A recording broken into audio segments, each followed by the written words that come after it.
बहुत सारी रिसर्च, चाहे वो साइकेट्रिस्ट की हो, न्यूरोफिजिशियंस की हो, न्यूरोलॉजिस्ट की हो, फिजिशियंस की हो, फिजियोलॉजिस्ट की हो, सभी रिसर्च का कहना है कि हमारा एक विचार हमारी पूरी बॉडी की बनावट तक को बदलने में सक्षम होता है। एग्जाम्पल देता हूँ।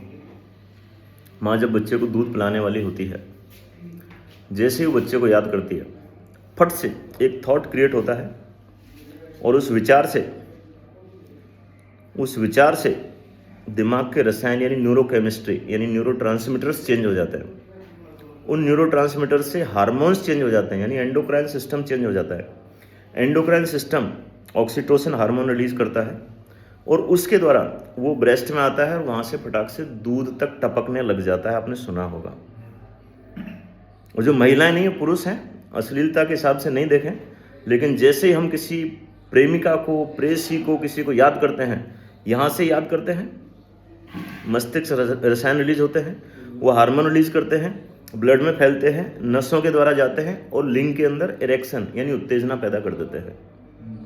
यानी एक विचार हमारी पूरी बॉडी की रासायनिक संरचना को बदल देता है और अगर लगातार वो विचार रहे तो परमानेंट हमारे शरीर की संरचना को भी बदलने में सक्षम होता है।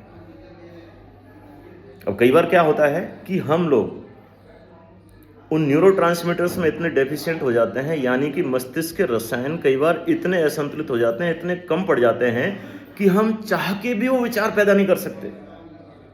उस टाइम पर दवाइयों की आवश्यकता होती है।